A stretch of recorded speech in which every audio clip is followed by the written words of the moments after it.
I was already bracing before we even parked, because birthdays in my family never felt like celebrations. They felt like inspections. And I could sense Rose's small hand getting damp in mine as we walked up the path past the trimmed hedges and that brass knocker my mother polishes like it's a trophy. The house smelled like vanilla candles and furniture polish, and the living room looked staged. Balloons clipped to chairs, cake domed on a glass stand, the good china blinking under the lights. Amanda was centered on the sofa with her trio arranged like a prize bouquet. Caleb the poet with his hair combed strict, Grace with her posture straight as a metronome, little Moa soft-cheeked and already humming. My mother floated through greetings like a hostess on television, and my father sat with that tight-lipped smile he wears when he's planning to judge. Rose hovered by my side with the card she had made, a lopsided heart in red crayon over the words, "Happy birthday, Grandma," letters tilting but careful. We did the small talk, the weather, the firm, the traffic, each detail landing like pebbles dropped into a bucket. Then someone suggested the kids do something special, and of course it meant the show would start. Caleb stood and recited a poem that sounded neat enough to be ironed. People laughed in the right places and nodded like he'd discovered language. Grace took the piano bench and played a piece that clicked along perfectly, no missed notes, hands like swallows. Moa sang a sweet little tune. My mother dabbed her eye as if emotion could be managed with one elegant touch. Then all eyes drifted to Rose. She tugged the hem of her dress and stood, cards still pressed to her chest as if it could help her breathe. She chose the simplest thing. Happy birthday. And at first I thought she would make it through, but her voice trembled on the second line and then wavered, and by the third her throat closed. Silence. Someone gave a polite clap, the kind that feels like a pat on the head. Caleb, sensing an opening, chirped, "Can I do another, Grandma?" and launched into a second poem, flawless and unasked for. The room warmed again with applause. That's when my mother chuckled, eyes soft on Amanda's children, and said in that light, airy voice she uses when she pretends cruelty is charm, "Sometimes I wish you were our only grandkids." My father's mouth tightened into approval. Amanda's smile flickered but held. The words hung like smoke. Rose's face went still first, then small, and then the tears came bright and fast. Her chair scraped hard against the floor. She ran. My mother fluttered a hand. "Oh, for heaven's sake, it was just a joke." I didn't trust my mouth to open without something breaking. I followed the sound of quiet crying down the hallway to the spare room where coats get piled. Rose was curled on the carpet, clutching her card like a life jacket. I knelt, pulled her into my arms, and felt her small heart hammering against me. "We're leaving," I said, steady because she needed steady. We walked back through the living room past faces pretending to be busy. The cake sat untouched, candles waiting for a wish that was never going to be mine. No one stopped us. Outside, the evening air felt clean and cold, the kind that rinses your skin and tells you the truth you didn't want to hear. In the car, Rose leaned into me and cried the rest of it out, and I kept my voice low and certain. "You are everything to me. Do you hear me? Everything." She nodded but didn't look up. I drove away with the porch light shrinking in the mirror and my mother's sentence widening in my head like a crack in glass. I had come planning to give them good news. Instead, I carried out the only decision that mattered. This was the last birthday I would ever ask my child to survive. That night, after I tucked Rose into bed and watched her fall asleep with her sketchbook open on the blanket, I sat at the kitchen table with the house quiet and my laptop glowing like a small decision-shaped moon, and I opened my banking app because I knew the first cut had to be clean. The recurring transfer $300 mortgage support line looked harmless, like a habit, but it was the rope I'd been using to pull the same people back to shore every time they jumped in, and my thumb hovered for a breath before I pressed cancel, confirmed, and felt the cord go slack inside me. Then I opened my email with the offer from the new firm, read the terms again, salary, flexible hours, a docket that would challenge me without swallowing me, and wrote my acceptance with a steadiness that made my hands stop shaking. After that, I drafted a short text to my parents. "Don't ask me for legal work anymore. Hire your own lawyer." It took me longer to type those 12 words than any brief I have ever filed because they were not about law. They were a boundary I should have built years ago. I put the phone face down and waited for the noise. It came in layers like thunder moving closer. First, my mother, "We'll talk when you calm down." Then my father, "Don't do anything rash. You'll regret it." By evening, the tone changed. The license renewal was due tomorrow. Filing takes you 5 minutes. Please be reasonable. Amanda chimed in with a sugarcoat that tastes like the same old order. "Hey, can you just help, Dad? It's important." I didn't answer. The night stretched, and for the first time in a long time, the quiet felt like mine. In the morning, Rose asked, small but brave, if Grandma had meant it. I told her the truth in simple words. What she said was wrong. It hurt, and it was not a joke. And she breathed out like she had been holding the question in her ribs all night. When she went to school, I made coffee and opened a folder I'd been avoiding. The brochure for the fine arts school across town with the scholarship page, dog-eared. I did the math with the same care I use for a complex filing, drew a line through every dollar I would no longer mail to people who thought my child was second class, and the numbers added up to a door I could open. I called the school, spoke to a registrar with a voice like softened paper, and by noon I had an appointment for Rose's portfolio review. The phone kept buzzing, missed calls stacked, voice messages marched. Anger, guilt, nostalgia, the holy trinity of manipulation. And on the 10th call, I picked up. My mother's voice snapped like a twig. "What is wrong with you? My father barged in with history. We raised you." I said what I had practiced in my head on the drive home from their house. "I have been paying back a debt I never owed. It's over." I hung up and my hands trembled, not with doubt, but with the shock that follows stopping a car at the edge of a cliff. That evening, Rose drew a girl taller than a mountain, holding a paintbrush like a torch, and asked in a shy voice if the art school was too expensive. "Not anymore," I said, and watched light return to her face like morning. I felt something else then, small and quiet, like footsteps in another room, the sense that a story I had kept propped up for years was finally leaning, and in the lean I could hear the first creaks of everything that had always depended on me not moving. The week moved in a straight line after that. On Tuesday, I took Rose to the fine arts school for her portfolio review, and I watched her sit across from 2 teachers with kind eyes and pull sketch after sketch from her folder. Birds, buildings, a girl with a paintbrush taller than a mountain, and I saw their faces soften in the way that means yes before anyone says it. On Wednesday, the acceptance email landed with a short note about a partial scholarship, and I printed it and pinned it to the fridge because I wanted her to see her own name in black and white. On Thursday, the phone calls shifted from loud to quiet, because when anger fails, it tries to be sweet. And that was the day my aunt called with her careful voice that always carries gossip like a tray. "Your mother says you've changed since that fancy offer," she said. And then she paused, waiting for a confession that would make me small. "They forgot to mention telling my 9-year-old she didn't belong," I replied. And there was a long, startled breath on the line, the kind of breath that says a story just moved from one room to another. By Friday afternoon, the ripples reached the cousins, Amanda's in-laws, even my father's brother who never remembers birthdays. They called to ask what happened, and I told them in the same simple words every time, what my mother said at the table, the chair scraping back, the way Rose ran. And after a few of those calls, the house felt different, not louder or quieter, but clearer, like a window that had been fogged for years was slowly drying. Monday brought the first business letter to their mailbox without my hands between it and trouble, a notice about a missed renewal, a fine with a hard deadline. I did not open it, but I know the paper. It is the same thin stock I used to smooth with a palm before I scanned and filed and fixed. 2 days later came the compliance audit notice, the list of old forms they always forgot and I always found. I did not find them. A relative went to the hearing and told me what I already guessed. My parents tried to speak like they had learned the language of offices overnight, and the words fell apart halfway through. They contradicted dates, admitted to an error they could have defended, and walked out with penalties that sounded like a gavel even though no judge was there.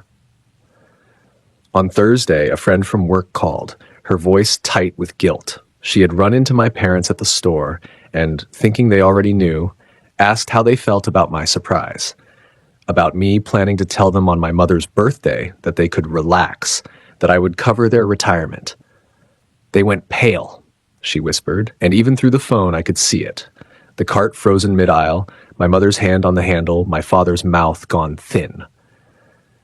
I thanked my friend, hung up, and stood in my kitchen with the fridge humming and the new acceptance letter shining under the magnet, and I understood something very plain that still felt like a secret. I hadn't pushed anything over. I had only stepped away and let gravity finish what it always promised to do.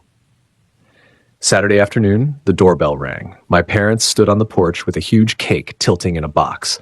On top, in shaky pink icing, someone had written, "To our favorite granddaughter, Rose, like a crown delivered by bakery." My mother's smile stretched until it trembled. My father held the box like it could buy back a year. "We made this for Rose," my mother said brightly, "to show our love." I looked at the cake, then at the people who had wished she didn't exist, and I felt no heat, only a clean, steady line inside me. "She's not home," I said, and when their faces flickered, I added the truth they didn't want to hear. "You didn't come for Rose. You came for my money." Their smiles collapsed. "Please," my mother said, softer now, the word shaped like habit. "Take your cake and leave," I answered. I closed the door gently and stood for a moment listening to their footsteps recede, the box rustling like paper trying to be proof. In the quiet after, the house felt level, and somewhere in it a new life kept unfolding in order. Fridge letter, school start date, clean calendar, and a child who would not have to sing for her place at any table. The collapse didn't happen like a bomb. It happened like a roof that starts with one drip you can ignore until the ceiling gives way in the afternoon sun. The Monday after the cake, a second audit letter arrived at their office with a new deadline and a warning that future violations would affect licensing. I didn't see the letter, but a former driver, Marco, texted me because people talk when they are scared.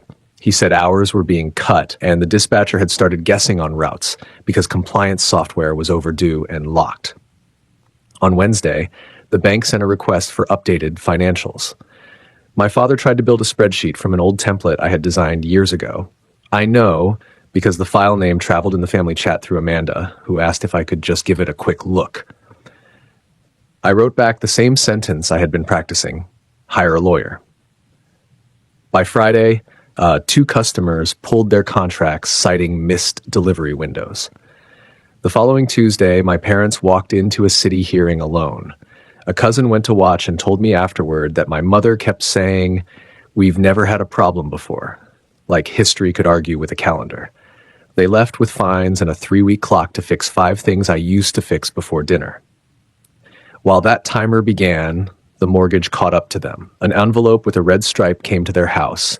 Amanda sent a photo of it to the group thread with a single word: help. And I turned the phone face down and went to pick up Rose. She came jogging out of the art building with charcoal on her fingertips and a grin that belonged to a girl who finally felt seen. We celebrated with ice cream and silence, the good kind where a day sits in your chest and warms you from the inside. 2 days later, I got an email from the school about a materials list. We drove to the art store on Saturday morning and filled a basket with paper, pencils, a small tin of soft pastels Rose chose like treasure. On Sunday afternoon, Daniel and his daughter Lily met us at the park. The girls spread supplies on a bench and drew a pair of trees leaning toward each other. Daniel and I sat on the low wall and talked about ordinary things: schedule changes at his job, my first hearing at the new firm, the way grief sometimes arrives at the grocery store aisle between cereal and tea. He did not offer to fix anything. I did not apologize for anything. When the shadows lengthened, the girls compared drawings and decided both trees were part of the same forest. That week, 3 drivers quit. The competitor who had filed the earlier complaint scooped 2 of their best clients. The bank letter became a notice. A city inspector showed up without warning and wrote them up for a missing binder I used to keep by the door. My mother texted me something I had waited my whole life to read: "We need you." And it felt like an echo in an empty house because now I had a different truth. I need me, and I need Rose. Amanda called, voice hard as a hinge. "You're killing them," she said. I looked at the fridge where Rose's acceptance letter still shone under a magnet shaped like a sun. I only stopped holding up a wall that was already cracked, I said. She hung up without goodbye. That Friday, a final notice came, suspension pending. On Saturday morning, I took Rose to a student open studio. Parents walked quiet among sketches clipped to boards. Her drawing, two mountains and a girl between them, with a paintbrush like a flag, was pinned near the door. I watched strangers pause, nod, and move on.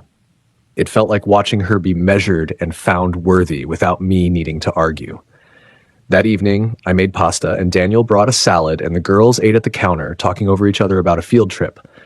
My phone buzzed face down on the table. A dozen messages, a dozen alarms that were no longer mine. I let them pass like weather. Outside, the wind pressed at the windows. Inside, the house stayed warm. Somewhere across town, a business I used to save was running out of time. Here, in our small kitchen, time finally belonged to us. A year later, the story looks different when I tell it to myself at night, because the beats line up cleanly now. First the birthday, then the boundary, then the slow collapse, and finally, the life that grew in the space we made.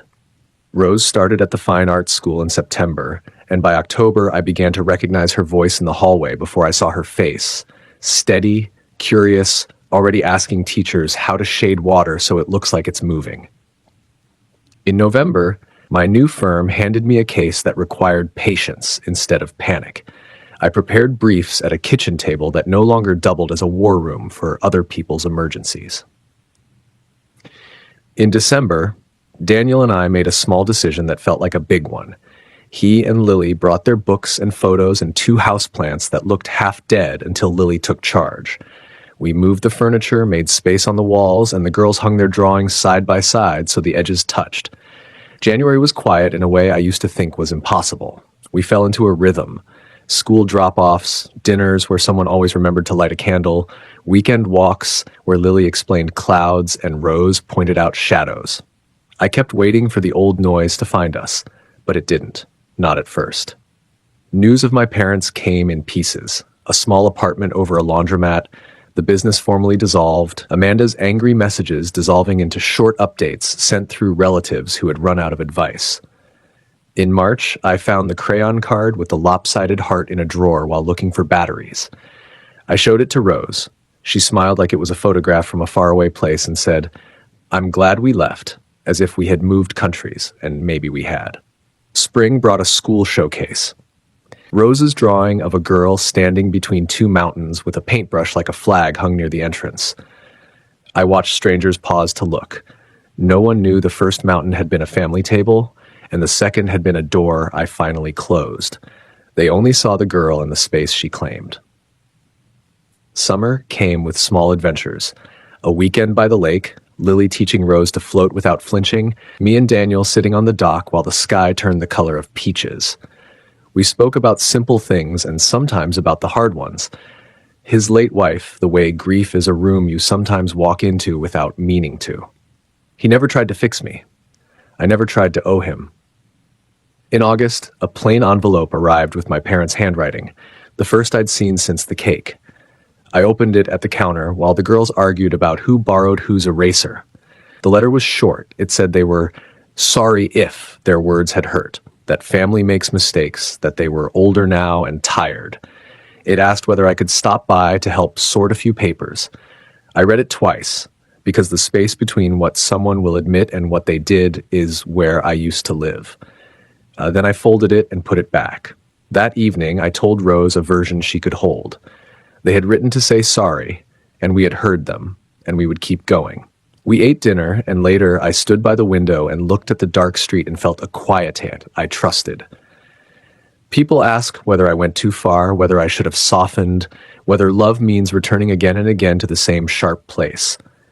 Here's what I know in simple words. I did not break their life. I stopped carrying it. When I set it down, it felt like anything built on blame instead of care.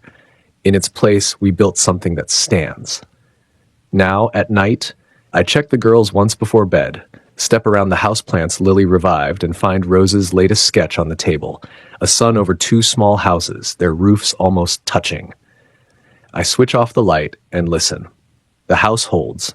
The story ends where it should, not with fireworks, but with a steady door that stays closed. a brighter one that stays open, and a child who no longer has to sing for permission to belong.